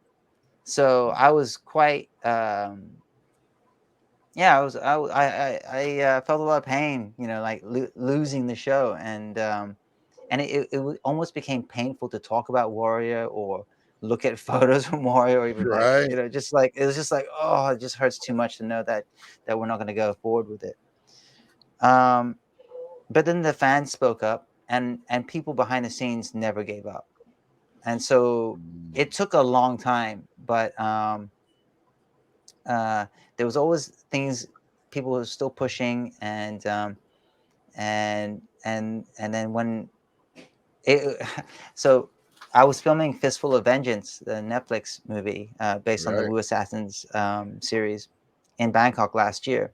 And by that point, Warrior was canceled. So I was moving on to other projects and doing other things, and I was on Wu Assassins, and then on the very last day of the whole shoot on Fistful of Vengeance, the very last day, and I was gonna fly back home the very next day. So that very last day of shooting, I'm on set and I'm with the cast, and my phone rings and I see Jonathan Tropper's name pop up, and I instantly I knew what this was. I knew what this was. I was like, oh, because JT and I have a great relationship, but we're not like on the phone all the time. So when he calls, I know it's something, and so I'm like, I say to the cast, hey guys, I'm just gonna take this call. I go outside, and then JT's basically says to me, look, HBO Max, they're keen to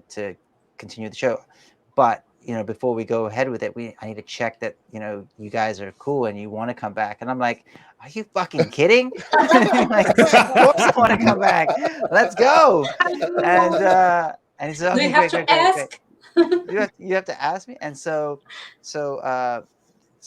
it was just the best news to get. When you wrap a project, you're like, oh God, I'm unemployed again. And then to get this news right at the end of the shoot was incredible. And then and so that video that you just played, right, where we're all saying we're back. So I fly back to Hong Kong after Fistful of Vengeance, and I'm in quarantine. And Hong Kong has the strictest quarantine rules in the world. And I'm in quarantine for 21 days. And HBO asked us to put this little video together. I'm like, great. So for those 3 weeks in quarantine, I was a total slob. But for this video, I'm like, you know what? I'll shower. I'll shave, and I'll put on my suit. So I got dressed in my quarantine hotel room just for that 5 seconds that I'm in that video. That's amazing. I love it. Yeah. I'll brush my teeth for this. Absolutely. Yeah. This is worth getting out of bed and making myself pretty for. Yeah, exactly. Oh, that's amazing. Now, one last question we have from the fans here, and this is a question I'm sure you get all the time. When is Warrior Season 3 due to start shooting again? Can you tell us anything about it? If not, we totally get it, but what can you tell us? I don't think it's a big secret. It was just announced in the trades the other day that production is going to start in Cape Town towards the end of March, third week of March. And what they mean by that is pre-production. So everything that needs to be done before we all arrive. Building the sets. So exactly, it's like all the sets have to be rebuilt, etc. And so they're bringing back the team. So generally speaking, I'm guessing pre-production is 3 to 4 months. So I'm guessing we'll be in Cape Town. The actors will be in Cape Town by June or July. And Andrew is already training for it. I'm already training for it. And the writer's room, I think, is if it isn't done yet, it has either just wrapped up or they're just finishing it right now. So the 10 episodes are probably ready to go right now. No, when I say ready to go, they're either have been written or are being written right now. And the rumor was that JT had 5 to 6 seasons already planned out in his head before you guys started doing season 1. Well, it's hard to know exactly, but yes, when I first spoke to him about Warrior and about this role of Youngjun, he kind of gave me this broad strokes outline for Youngjun for over several seasons. Wow. And I think we all kind of at the beginning we all signed for six seasons, but that doesn't really mean a lot because in this business, signing for 6 seasons doesn't mean that you're guaranteed 6 seasons. I mean, shit could hit the fan tomorrow, and so it's. But yes, he had given me this kind of outline, which I thought was just literally music to my ear, especially as an actor. Which he says, I really see Youngjun as this Sonny Corleone. In season 1, he's like Sonny Corleone in The Godfather. Season 2, he's more Fredo, and then by season 3, he's Michael Corleone. He really and What actor doesn't want to hear that? You know what I mean? Like, are you kidding me? Like, I don't want to be Fredo. Don't let me be Fredo. Yeah. Oh, but I love that part. I love that. Give me the Just a bad opportunity ending. to show those colors. Yeah, the bad ending. No bad ending. Well, that's why. Like, come on, let's get more seasons in. Let's see where this goes. I love it. A couple clips I want to show here. Now I have to do this just because we were supposed to be reviewing season 2, episode 2. This was a great episode, but I want to play just a clip from the episode, because this is the sprinkling that we see for where Young June and Assam might start to be showing a little bit of a split there in their brotherhood. Father June won't start treating you like an equal till you make him see you as one. Why are you pushing this so hard all of a sudden? I thought this is what you wanted. Yeah, maybe. But it's starting to feel like you wanted more. I'm just saying, there's a fucking agenda here. I want to know about it. Oh, man. So, wow, you two, both you and Andrew have great chemistry together. Thank you. But filming this scene in this episode, was this something that JT had talked about? Is this where that split starts to happen, or where you start to question Assam's true loyalty? Yeah. So, I mean, that's really the theme of season 2, right? And we start to see like these little moments where we see Young June questioning and having doubts about the assuming of power and where the Tong is going, and we're starting to maybe think like, hey, wait a second, who's leading this Tong after all? So yeah, none of this is by accident. This is all by design, and that's why we need season 3. We got to know what's gonna, we got to know where this relationship goes. We need season 3. We need season 4. We need season 5. We need we need the community thing. We need 6 seasons in a movie. Give us 6 in a movie, and I think we'll be awesome. Especially with Justin Lin. You've got the master movie guy right there, who you've worked with as well, and 2 Fast movies. So Fast and the Furious Tokyo Drift, you play Earl, and then you're back in Fast 9. Are you guys wearing the same outfits? Yeah, almost. Yeah, it's oh man, yeah. Man, what a franchise to be in. I wrapped season 2 of Warrior, and then Justin sent me an email congratulating me on the wrap and everything, and then he threw in this line like, oh, trying to get Earl back into Fast. And I'm like, Earl? Who the fuck is Earl? Oh shit, that's me. Like I hadn't even thought about the Fast movies in like so long. He's like, Jason Lee? Jason Lee, the guy? What about Earl? Exactly. Like, what? Like, what's Earl?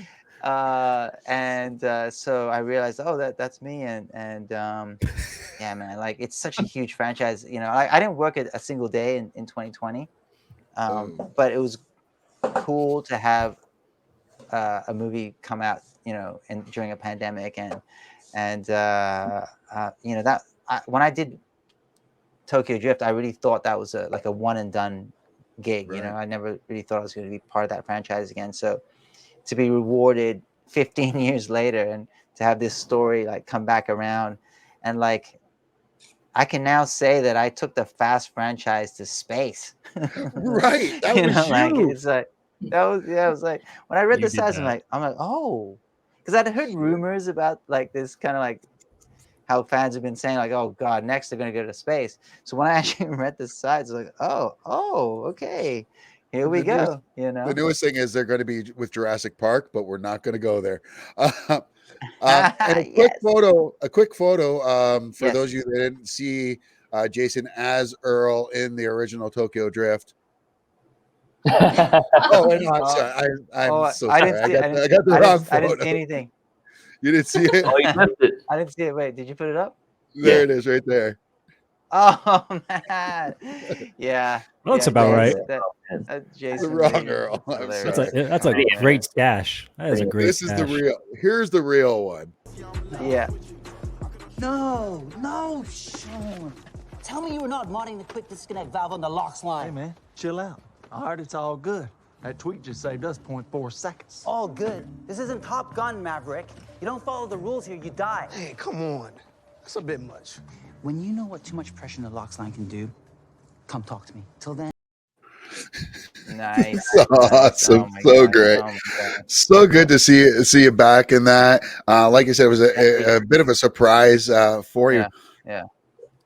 Now, you talked about not being able to act for that one whole year there. Yeah. And then the struggles coming up.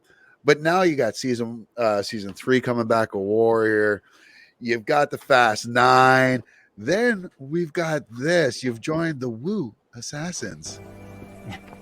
In the fight, your sister took something of Ku's, a talisman. I have the other half. I assume you have hers? No, so you're just right there. Like, I mean, you were with the modern cool kids for Asian action stars now. Yes. And these got to be your buddy. Are these like I would assume these are buddies of yours now because you seem to be working with them now. What's it like working with Aiko and Lewis and obviously Joe Taslim on Warrior? Yes. Hey, I'm the luckiest dude in the world. Like I get to geek out and fanboy these people and I get to work with them. I always joke with the Wu Assassins guys that like I'm the luckiest Asian American actor, I suppose, because I get to be in Wu and I get to be in Warrior. You know what I mean? And but the thing about Wu and about Warrior is that we all know each other. Like this business is so small. If you're Asian in this business, you know I know like so many people on that show and behind the camera, in front of the camera, and to finally get to work with those guys was super cool. I totally I'd seen Lewis grow up. He was a stuntman on Tokyo Drift. I'd known his father for years. His dad's this iconic stuntman and stunt coordinator. And so I was just so proud to see where he's come from. And he's, and he worked on Into the Badlands, and I'm good friends with Dan Wu. And so it's very sort of like incestuous, this business, right? I know Joe Taslim, I worked with him, and then now to work with Eco. And I'm a massive fan of The Raid, and so is Justin Lin and Jonathan Chopper. They love The Raid, and that's why they brought Joe in. And the thing is, this is one of the other reasons why I would love, for purely selfish reasons, to work on Warrior for many seasons to come, is because that will give us the opportunity to work with so many different actors. Every episode, new guest artists come in, new directors come in. New series regulars come in, and we get to see. I would love to see Eco on our show. That was going to be my next question. Lawrence, or my any question of was these going to be, who's on the top of your wish list? But, oh man, the Tong Wars weren't just in San Francisco. There were Tong Wars going on in New York. So was there a New York Hopway? And like who, kind of, yeah, so, it has to be some top guy from East Coast. Yeah. East Coast it. Hopway represent. All right, so we're really coming close on time here. So I'm going to give everybody one quick question here with Jason, and then we'll get out of here. Matt Chu, I'll put you up first, buddy. You're on blast. Oh, that's fine. So that's a very simple question. Yes. Do you have the Hopway suit, and how often do you wear it? Oh my God, I want this suit, by the way. I do not have my own Hopway suit, and they were going to send us. I had asked for maybe one of the suits, but when the production had wrapped and it was done, and like it looked like it was canceled, they actually sent us a message saying, "Hey, is there anything you want from and so all of us actors, we requested a few things. The only thing I requested that I wanted to hold on to was the leather holsters for my knives. So that's the one piece of memorabilia that I have from the show. That's it right there. Yes. So But I do want a Hopway suit. Yeah. Like I've been wanting to get my own one just to have I one. want a Like halfway suit. you So know. do Yeah. We all want the Hopway suit. That's right? good. It's such a cool suit. And actually, I have obviously on the show I have several, right? Like and you know then there's more than one, but there are ones that are designed for fight scenes that can stretch in certain areas Right. and that kind of thing. Love movie magic. But Love movie so magic. I've been wanting to like hit up a tailor here in Hong Kong to get myself a Hopway suit, but I know it might be, I don't know if it's weird, but yeah, I do want one. Awesome. No, Frank. that's fine. Frank, what do you got, buddy? Yeah. Next for your character, Jason, like who do you want to see him have scenes with that maybe he hasn't had them with yet? Because Young June's been mostly confined to Chinatown, except for those couple of bottle episodes, right? I like this question. Yeah, that's a cool question. You know, that being said, though, I feel like I haven't had a lot of scenes with Atoy in a long time. So I feel like that's a person I'd like. I haven't really had any interaction with Kieran or Tom either. That's something I'd like to explore. And honestly, like Joe Taslim, come on. Oh yeah, the guy's like, you know, there's some like I haven't crossed paths with Dean yet, really. You know, just briefly. Right. Tear down. So, man, I guess I'm not really answering your question because there's so many people that I'd love to. It's basically zing, everybody. You know? Yeah, everyone. Whoever haven't been on set with. Yeah. Totally. I love it. Totally. Steph, what do you got for Jason there? Go with the girl. Go with the girl. Yes. So, what would you like to see as far as love interests? I mean, does he go to search for Wankea? What would you like? Right. What do you predict? You haven't read it, obviously, but what direction do you want to go in? I would love for there to be some kind of love story, whether that's Wankea or whatever. I don't know, but I loved playing and seeing that part of Young June in season 1. And it's definitely something I'd like to explore. And also, like, you know, if Young June is now moving up in the Tong and you know, as a father in real life, that is definitely something that I would like to play as on TV. You know, so whether that's now in season 3 or beyond, like I definitely could see that happening. Because it also adds a vulnerability to him, right? Once he starts to have a family, that's another layer of vulnerability. And so I would love to see it. You know, you never know. I mean, I'm a romantic at heart too, you know? So like, you know, if I read like one episode, oh, he goes in search of Wankea, or what if Wankea shows up comes back in with a Chinatown baby. and she's got a baby? Yeah. I don't know. Because there were a few warrior group people that mentioned that too, you know, really around the topic of your love interest. So people want to see it. People want to know. Yeah. People he just wants sticky.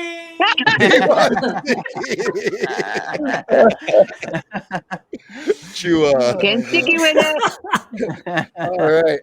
Miss Nishi, your last question for Jason. Well, I heard you have lived in Argentina. Is that so? That's right. Yes. How So I'll try and keep this short, but you remember earlier I talked about being an illegal immigrant in America. So in the first several years of my career in Hollywood, when I was learning to be an actor, I was kind of in and out on various visas. I came in on a student visa at first, and then tourist visas, business visas, and I was just studying my craft and learning to be an actor. And then with the hope that one day, you know, when I would get a job that would then get me the legitimate, like, you know, paperwork and visa to work and live in America. And so I got that movie, which was Better Luck Tomorrow. And but my past had caught up to me, so to speak. So I was traveling and I went to Argentina for 2 weeks to my mom, who lived in London at the time. She called me up. I was in LA, and she's like, "Hey, it's Mother's Day and she was kind of depressed. I was like, well, let's go on a holiday. Let's, and she actually, my mom loves to dance. She's a big dance fanatic and she does all kinds of different dances. And so we toyed with the idea of like, hey, let's go to Brazil and like, let's learn to dance there or whatever. And then she also loves tango. And so just by pure coincidence at that time, there was like a really good deal to go to Argentina. And so we're like, hey, let's go to Buenos Aires. And so we spent 2 weeks, me and my mother, and we spent every morning learning tango.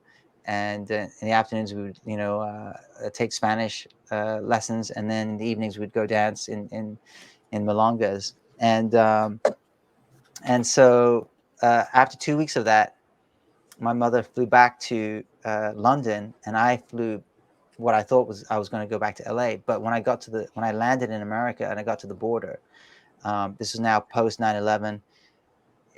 It came up on the computer that I had like overstayed on one of my trips, and so the immigration officer basically refused my entry into America and said, "Look, you got to go back to your own country." So I spent like 14 or 15 hours in a cell in the airport, which they called it the waiting room, but it's a cell. And when the metal stool and like is like screwed to the ground and the metal toilet has no moving parts, it just flushes every hour, you're in a cell. And and then like during those 14 hours, various like people would come in and one person's like, which prison are you from? I'm like, I'm not. But so other deportees were in there. So wow. So they said that basically I had to go back to my own country, right? So that meant either the UK or Hong Kong. But I just spent 2 amazing weeks in Buenos Aires. So I just said, you know what? I'll go back to halfway. Yeah, to BA.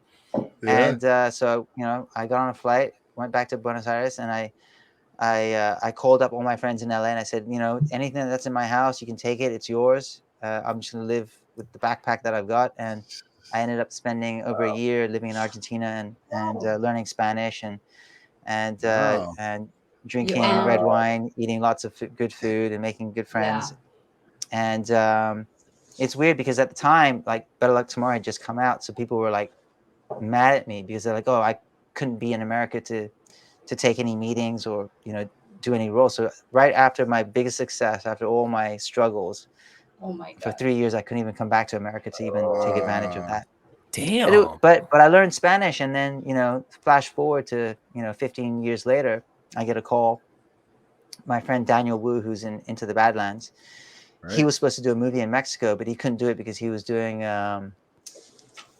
that action movie. I forget the name of it. In Cape Town, actually. And so he couldn't do it. So he introduced me to this director. And long story short, there's a movie set in the 1800s about a group of people that are trying to cross the desert. It's called Sonora.